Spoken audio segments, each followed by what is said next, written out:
Hi, it's Mrs. Wackerly, and I will be reading chapter 22 from Roland Smith's Peak, and this chapter is called Family History. The next day, I expected to see Sunjo at one of the intermediate camps, but he wasn't hiding out in either one. This meant they had figured out a way to get him down to the Porter camp, or else Captain Scheck had gotten his hands on him. Whatever his fate, I didn't have a lot of time to worry about it, because our trip down to base camp was a nightmare. Once again, the weather had warmed up, turning some of the glacial rivers into raging torrents. If we'd had boats and paddles instead of crampons and ice axes, we would have been down to base camp in minutes. By the time we reached the first intermediate camp, about half of our party was ready to give up and spend another night high on the mountain. "We should push on," Dietrich urged them. "We need to get the frostbite taken care of. We can be at base camp in 3 hours." Unfortunately, no one else seemed to share his opinion, including the other Germans on his team, who I think blamed him for their summit failure. They sat on rocks, staring at him dully as if he had lost his mind. But Dietrich was right. We were headed downhill. Even with their injuries, it wouldn't take long to get to base camp. I knew they were tired and hurting, so was I, but spending another night at a crummy camp this close to base was stupid. The Sherpas appeared to be behind Dietrich 100%. None of them had even sat down to rest. "I think Dietrich is right," I said. One of the Germans laughed. "Ah, now we have a child telling us what to do." Some of the others laughed with him. Ouch. I should have kept my mouth shut. I wasn't really in a position to tell them what to do, even if I was right. "What's the matter with all of you?" someone behind us shouted. I turned around and was shocked to see Josh, and he wasn't alone. "Bad weather coming in tonight," Zopa added. "You cannot stay here." Josh was grinning, but I could tell he wasn't feeling well.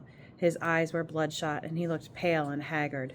He patted Dietrich on the back. "Sorry about the trouble up on the mountain." Dietrich looked like he was about ready to cry. I wasn't sure if it was from grief over the dead climbers or relief that Josh and Zopa had shown up to give him a hand. Josh walked over to the sitting climbers. "If we leave right now, we should be able to get down before dark. We have a team of doctors waiting to treat you, hot food. Get up. Let's go." No one was laughing at Joshua Wood. I remembered what my mother said about there being no one better than Josh when you are at the end of your rope. He was obviously sick, but here he was encouraging climbers who weren't even members of his own expedition. Slowly, one by one, they started getting to their feet. Zopa took the lead with Dietrich. Josh and I followed behind. "How was Camp 4?" he asked tiredly. "Any problems?" "It was hard, but not as bad as I thought it would be. My ribs hurt from trying to get enough air." "No worries. Everyone goes through it. Zopa says you're ready for the summit." It was one thing for Zopa to give me some words of encouragement after a hard climb. It was another thing for him to tell Josh I was ready to summit. I didn't know what to say. At that point, the summit seemed like too big of a subject to tackle, and maybe bad luck to talk about. I think Josh knew how I felt, maybe better than I did, because he didn't say any more about it. The squirt of paranoia from a few days before seemed to have evaporated. "What happened with Zopa and Captain Scheck?" I asked. "A mini revolution.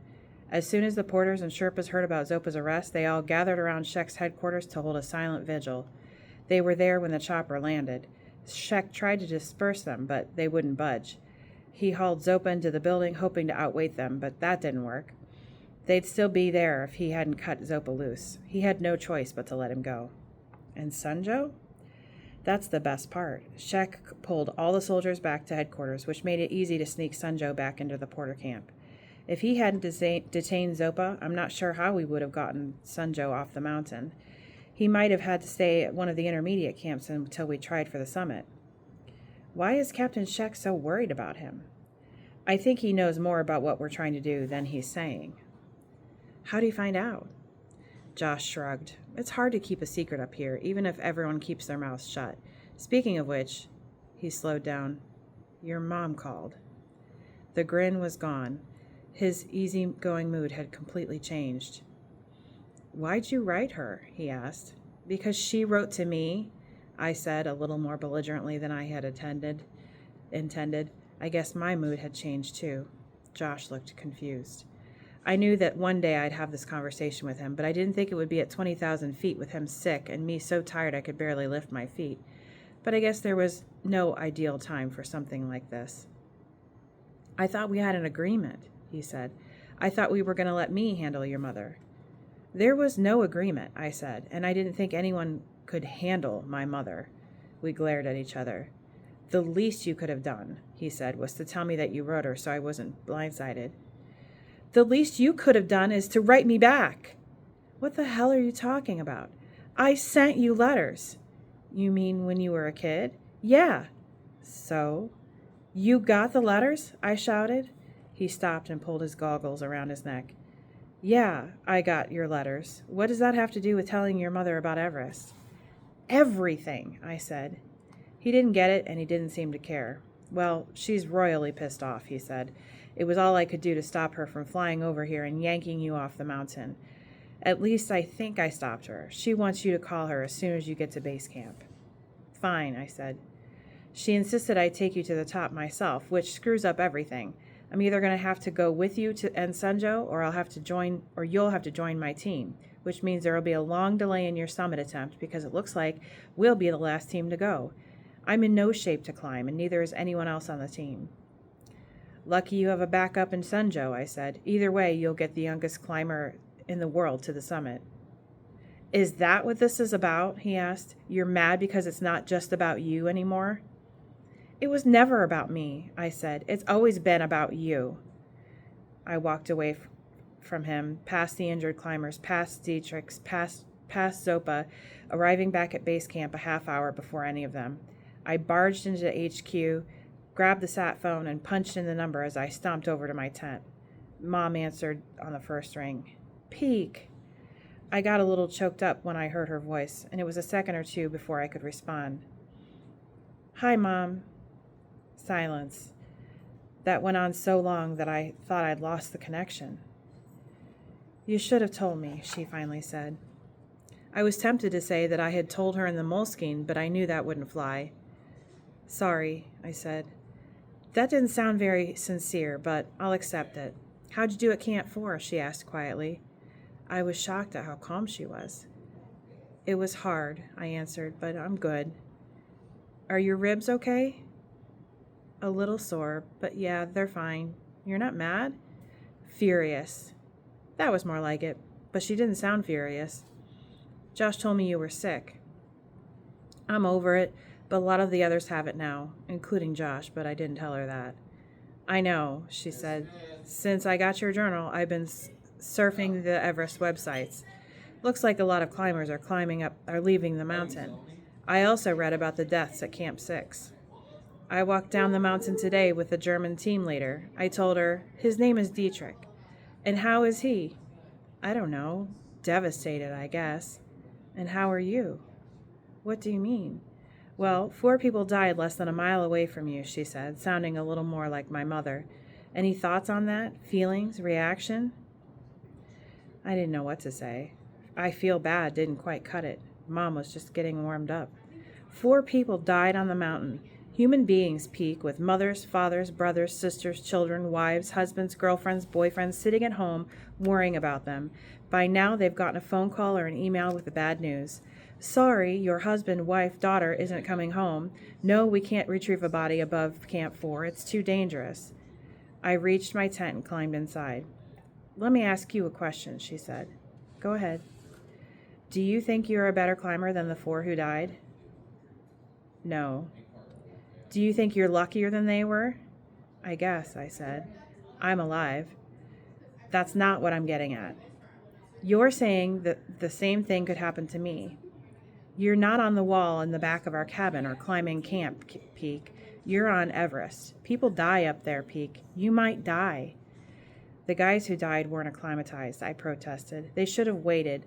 They saw a break in the weather and got summit fever. They made a mistake. You think that means anything to those who were waiting at home for them? I looked up at the drawings that the 2 Ps had sent. Well, Mom persisted. One of the drawings was a stick figure climbing to a skyscraper with a helicopter hovering overhead. Just above the stick figure was a little blue mountain. I'm trying for the summit, I said. I've gone through too much to give up now. This was followed by a longer silence than the first. I wish you wouldn't do it, Peak, but I'm not surprised by the decision. I know what I would have said to my mother if I were on Everest getting ready for the climb of my life. She rarely talked about her parents. They still lived in Nebraska, and I had only met them twice. It wasn't much fun either time. They didn't approve of Mom, me, Josh, Rolf, or even the two Ps. Mom had left home right after high school and had never lived there again. I'll be careful, I said. No one climbs a mountain thinking they're not coming back down. How are the two Ps? I asked. You're changing the subject. Yeah. Mom sighed. Hang on a minute.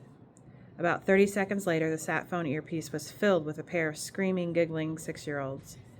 Where are you? When are you coming home? I miss you. No, I miss you. Did you get our letters? Mommy was mad at you. Are you coming home for our birthday?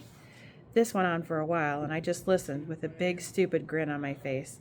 Until I heard them, I hadn't realized how much I'd missed them. Mom finally took the phone away from them. Okay, she said. You have to let Peek answer your questions. I'm going to put him on speakerphone. You two are going to sit there quietly.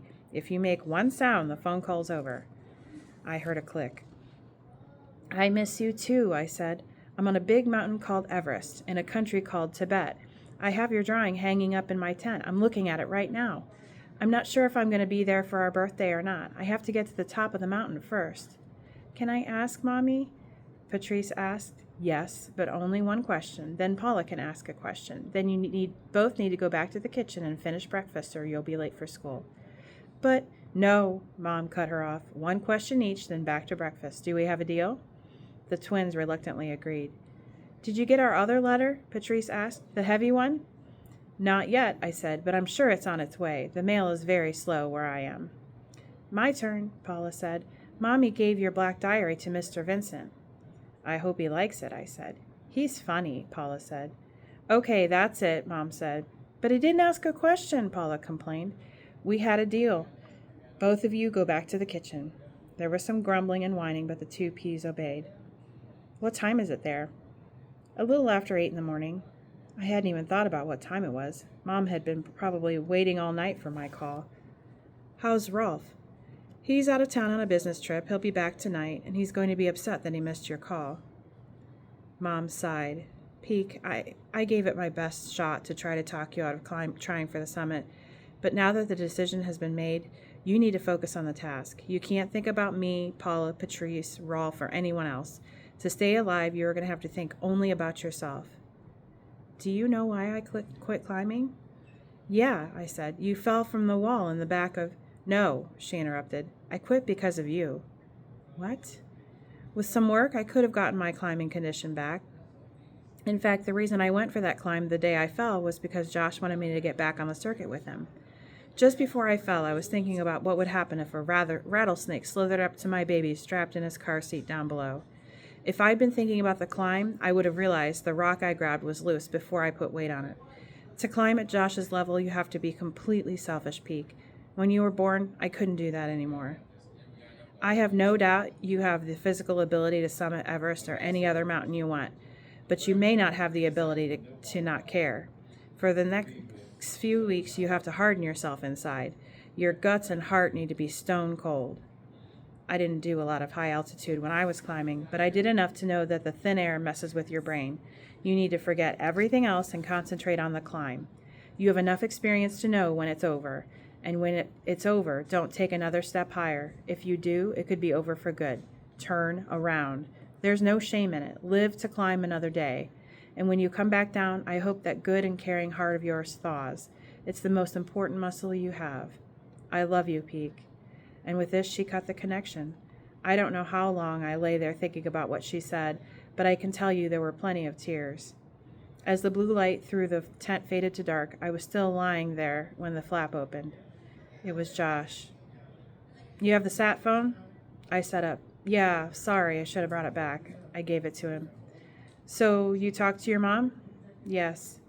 One thing we need to get straight, he said. Getting Sanjo to the top is not a backup plan.